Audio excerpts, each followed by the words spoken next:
Assalamualaikum warahmatullahi wabarakatuh. Perkenalkan, nama saya Fian Oriana Patrick. Saya berasal dari kelas MN22J dengan NIM 2241626120116. Hari ini saya akan menjelaskan tentang studi kelayakan bisnis kuliner Juice for You. Lalu yang pertama ada pendahuluan. Dengan meningkatnya kesadaran masyarakat akan pentingnya gaya hidup sehat, kebutuhan akan makanan dan minuman sehat juga semakin tinggi. Salah satu minuman yang menjadi favorit karena manfaat kesehatannya adalah jus buah. Jus buah kaya akan vitamin, mineral, dan antioksidan yang dapat membantu meningkatkan daya tahan tubuh, meningkatkan metabolisme, serta memberikan energi. Melihat peluang ini, bisnis kuliner jus buah dapat menjadi solusi untuk menyediakan minuman sehat yang praktis dan terjangkau. Bisnis ini dirancang untuk memberikan alternatif minuman yang tidak hanya menyegarkan tetapi juga mendukung kebutuhan nutrisi harian masyarakat. Selanjutnya ada aspek legal. Aspek legal yaitu memiliki nama perusahaan CV Juice for You, lalu bentuk perusahaannya itu perorangan, jenis usahanya perdagangan, lalu alamatnya ada di Jalan HS Ronggo Waluyo Karawang, dengan nama pemilik Fian Oriana Patrick. Nomor teleponnya itu 0812 1234 5878 dengan NPWP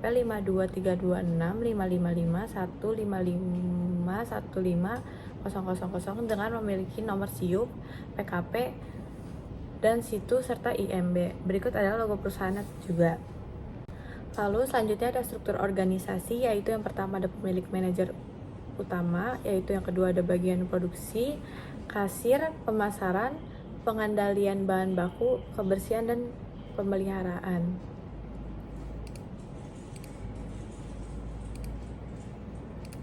Lalu untuk uraian job desk yang pertama yaitu pemilik. Pemilik itu memiliki tanggung jawab utama atas seluruh operasional bisnis, perencanaan, strategi, pengambilan keputusan penting, pengelolaan keuangan, dan melakukan uji rasa atau kualitas produk yang akan dijual. Selanjutnya ada di bagian produksi. Bagian produksi itu job desk-nya membuat jus buah sesuai dengan standar, mengolah bahan baku menjadi produk jadi, memastikan kualitas dan kebersihan produk, dan memastikan penyajian jus sesuai dengan standar. Yang ketiga ada kasir. Kasir ini menangani transaksi proses jual beli produk, memberikan layanan pelanggan yang tinggi, menjaga laporan transaksi harian, menawarkan produk, diskon atau menu yang tersedia, dan menjaga keuangan dan data transaksi. Selanjutnya ada pemasaran. Pemasaran itu merencanakan dan menjalankan strategi pemasaran, membuat konten untuk mempromosikan, merancang dan menjalankan promosi. Lalu selanjutnya ada pengadaan bahan baku, yaitu merencanakan kebutuhan bahan baku, memastikan stok pasokan bahan baku yang digunakan, menjalin hubungan baik dengan pemasok, menjaga kualitas baku, dan menjaga kelancaran arus bahan baku. Lalu yang keenam, yang terakhir, memastikan kebersihan seluruh area, membersihkan peralatan dan perlengkapan yang akan digunakan, menjaga kebersihan bahan baku, dan melakukan pemeliharaan rutin dan untuk menjaga peralatan dan perlengkapan. Analisis potensi pasar. Untuk melakukan analisis potensi pasar, analisis peluang pasar, dan estimasi permintaan pasar, maka telah dilakukan penelitian dengan cara survei potensi pasar di lokasi pasar yang akan dijadikan proyek. Setiap potensi pembeli terdiri dari pelajar, mahasiswa, karyawan, ibu rumah tangga, dan penduduk sekitar. Penilaian yang dilakukan setiap hari jika dijumlahkan selama seminggu adalah hasil penelitian selama 7 hari. Bisa kita lihat dari tabel tersebut. Untuk totalnya itu jumlahnya ada 14.300 orang. Lalu untuk perkiraan calon konsumen per hari, untuk mahasiswa Unsika ada 578 orang, mahasiswa UBP ada 607 orang, pelajar ada 364 orang, karyawan ada 342 orang, ibu rumah tangga 50 orang, penduduk sekitar ada 100 orang, sedangkan perkiraan potensi pasar per harinya adalah 2041 orang per harinya. Untuk selanjutnya ada analisis segmen pasar yang bisa kita lihat dari tabel tersebut. Ada calon konsumennya ada mahasiswa Unsika dan mahasiswa UBP yang memiliki jumlah 8.300 orang. Untuk rata-rata per harinya itu ada 1.185 orang per hari. Untuk jumlah pelanggan potensialnya itu ada 592 orang. Jumlah pesaingnya itu ada 3 orang. Lalu pelanggan yang sudah dilayani itu 296 orang. Pelanggan yang belum terlayani itu berarti ada 296 orang. Lalu perkiraan jumlah pelanggan yang sisa yang dapat dilayani kisaran 70%, maka ada 207 orang per hari. Untuk jika kalau misalnya setiap calon pelanggan belanja 20.000 per hari, maka peluang pendapatannya itu yang bisa kita raih adalah 4.140.000 per hari. Selanjutnya ada analisis bauran pasar, yaitu bauran pasar marketing mix yang akan diterapkan dalam bisnis Jus for You, yaitu menggunakan 7P. Yaitu yang pertama ada produk, itu menyediakan berbagai macam produk minuman dan makanan ringan dengan menu unggulan kualitas tinggi. Yaitu yang kedua ada price, yaitu penentuan harga dari Jus for You berdasarkan perhitungan biaya operasional yang dikeluarkan. Yang ketiga ada place, yaitu lokasi strategis yang terletak di Jalan HS Ronggowaluyo Karawang. Yaitu yang keempat ada promosi yang dilakukan adalah melalui media sosial dan media cetak sehingga untuk mempermudah menarik perhatian konsumen. Yang kelima ada people itu Jus for You memiliki karyawan yang dilatih untuk memberikan pelayanan yang ramah, cepat, dan profesional. Sedangkan untuk yang keenam physical evidence, yaitu memiliki desain yang modern dan nyaman dengan memiliki elemen warna yang cerah mencerminkan kesegaran produk. Yaitu memiliki fasilitas yang memadai juga seperti ada toilet dan parkiran. Jus for You juga menyediakan 2 tempat, yaitu indoor dan outdoor. Yang ketujuh ada proses yang akan dijalankan adalah proses operasional yang efisien dan terstandarisasi, mulai dari pembelian bahan baku segar dari supplier yang terpercaya, pengolahan produk menggunakan alat modern untuk menjaga kualitas, serta sistem pemesanan secara offline ataupun online yang mudah diakses. Selanjutnya ada analisis pemasaran di masa depan, yaitu yang pertama untuk meningkatkan promosi digital, yang kedua melakukan pengembangan produk dengan berinovasi sesuai dengan tren yang ada, yang ketiga ada peningkatan kualitas produk dan membuka cabang. Untuk selanjutnya ada pemanfaatan teknologi dalam pemasaran. Yang pertama itu untuk pemasaran digital melalui media sosial untuk mempromosikan produk. Yang kedua ada pemanfaatan teknologi untuk menyediakan layanan seperti GrabFood, ShopeeFood, ataupun GoFood. Yang ketiga ada menggunakan teknologi analitik untuk menganalisis data transaksi dan perilaku konsumen. Selanjutnya ada analisis pastel, yaitu Karawang merupakan salah satu daerah dengan pertumbuhan ekonomi yang pesat, terutama didorong oleh sektor industri manufaktur yang berkembang dengan pesat. Jadi Karawang ini terletak di lokasi yang strategis antara Jakarta dan Bandung. Jadi dua kota ini menjadi pusat ekonomi utama di Jawa Barat, sehingga memiliki akses yang mudah di antara kedua kota ini membuat menjadi Karawang menjadi tempat ideal untuk distribusi barang dan bahan baku. Dapat disimpulkan juga bahwa kondisi lingkungan di Karawang sangat mendukung untuk melaksanakan proyek bisnis dengan berbagai faktor seperti lokasi yang strategis, sumber daya alam yang melimpah, serta dukungan infrastruktur dan sosial yang kuat. Diharapkan usaha ini dapat berjalan dengan lancar dengan mencapai hasil yang optimal. Selanjutnya ada analisis aspek teknik pemilihan lokasi. Yang pertama itu berdasarkan nilai, yaitu penilaian pemilihan lokasi.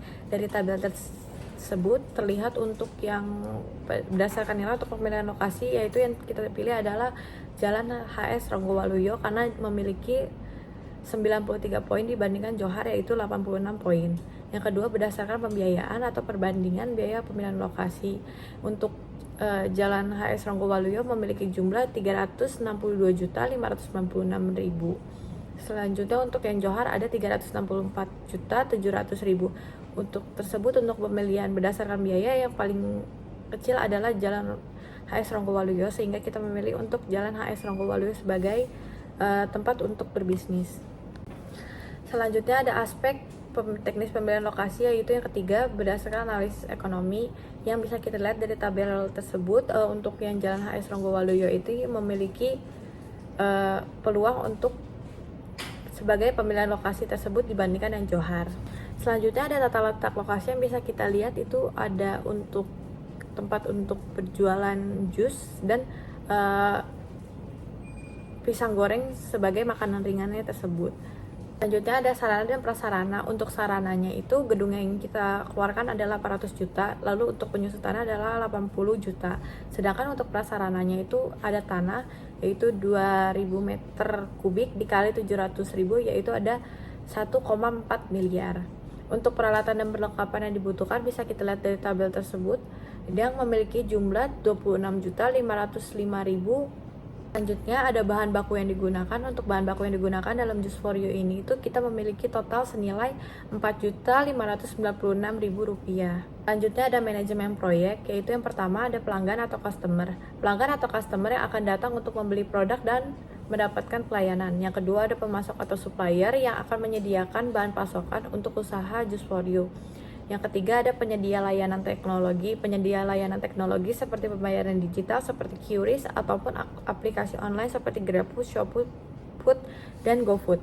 Untuk selanjutnya kita memiliki SDM yang dibutuhkan. SDM yang dibutuhkan itu yang pertama ada pemilik, yaitu memiliki tanggung jawab atas seluruh operasional bisnis. Yang kedua ada bagian koki, yaitu koki dan bartender jus yang memiliki 4 orang, yaitu mengolah bahan baku menjadi produk jadi sesuai standar.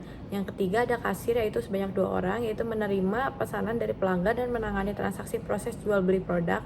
Yang keempat ada pemasaran, 4 orang, yaitu merencanakan dan menjalankan strategi pemasaran untuk meningkatkan minat pelanggan terhadap produk dan usaha. Yang kelima ada pengadaan bahan baku, 2 orang, yaitu memastikan stok pasokan bahan baku yang akan digunakan dan menjaga kualitas bahan baku. Yang keenam ada kebersihan dan pemeliharaan sebanyak 2 orang, yaitu memastikan kebersihan di seluruh area tanpa terkecuali dan melakukan pemeliharaan rutin. Selanjutnya ada aspek teknologi, yaitu berikut mesin dan perlengkapan teknologi yang akan kita gunakan. Itu ada blender, juicer, toaster, lemari pendingin atau freezer, deep fryer. Lalu yang terakhir ada kasir dan sistem pos. Yaitu sistem teknologi yang digunakan itu seperti yang tadi ada sistem kasir digital atau pos, yaitu yang kedua ada aplikasi pesan antar, yang ketiga ada pembayaran digital, yang keempat ada media sosial dan website, yang kelima ada sistem inventory, dan keenam alat pelacak data penjualan. Selanjutnya ada aspek finansial, yaitu modal usaha yang dibutuhkan untuk Juice4U. Itu ada biaya prainvestasi, biaya investasi, dan biaya operasional yang memiliki total itu Rp2.069.101.000. Untuk modal Juice4U sendiri ini memiliki modal 2 juta. Untuk modal Juice4U ini sendiri itu memiliki modal sendiri yaitu 2.400.000.000, yaitu modal pinjamannya tidak ada. Modal dasarnya ada Rp2.069.101.000 dan modal yang ditempatkan ada Rp2.100.000.000, yaitu modal di store-nya ada Rp2.069.101.000. Selanjutnya ada aspek finansial cash flow-nya, itu untuk penyusutannya itu ada investasi dibagi dengan umur ekonomis, yaitu yang akan menghasilkan 480 juta. Untuk estimasi laporan laba ruginya itu pendapatannya ada 2.800.000.000. Untuk biaya yang dikeluarkannya itu ada total biaya Rp362.596.000. Untuk penyusutannya ada 480 juta. Untuk laba sebelum pajaknya atau EBIT-nya itu ada 842.596.000. Untuk pajak 50%-nya itu ada 421.298.000. Lalu laba setelah pajaknya itu adalah Rp421.298.000. Untuk aliran kas masuk bersihnya itu ada laba sebelum pajak ditambah dengan penyusutannya itu yaitu ada Rp901.298.000. Selanjutnya ada aspek finansial cash flow, bisa kita lihat dari tabel ini. Selanjutnya ada aspek finansial break even point. Jadi pada BEP unit ini bisnis Juice4U mencapai BEP pada penjualan produk ke 20.144 unit, sehingga pada produk ke 22.000 sudah mencapai keuntungan. Untuk BEP rupiahnya itu ada 16.481, sehingga pada saat dijual dengan harga 18.000 sudah mendapatkan keuntungan. Selanjutnya ada aspek finansial payback period atau PP. Itu dari tabel tersebut maka dapat diartikan bahwa 1 tahunnya itu kita tambahkan dengan 19 bulan, yaitu akan menghasilkan 2,7 tahun. Selanjutnya ada aspek finansial yaitu NPV-nya itu untuk PV Project-nya itu ada Rp2.826.065.623. Untuk PV Outlay-nya itu ada Rp2.400.000.000, sedangkan untuk NPV-nya itu ketika kita kurangkan akan menghasilkan Rp426.065.623, sehingga NPV ini dikatakan dihasilkan positif atau baik, sehingga akan investasi akan menguntungkan sebesar itu. Untuk selanjutnya ada aspek finansial IRR, yaitu dengan rata-rata project yaitu Rp954.259.600, sehingga perkiraan besar PP itu pada tahun kelima yaitu ada di angka 2,515, yaitu 28%, yang bisa kita lihat dari tabel diskon faktor atau DF. Secara subjektif, tiap diskon dikurangi 2% menjadi 26%, sehingga NPV-nya dapat dilihat dari tabel berikut ini. Bisa kita lihat dari yang ada di DF 26% dan 28%, sehingga IRR tersebut akan mencapai 26,847%, yaitu untuk kita bulatkan ada 26,8%. Untuk Profitability Index atau PI-nya itu ada 1,177 kali, yaitu yang untuk kita bulatkan ada 1,2 kali.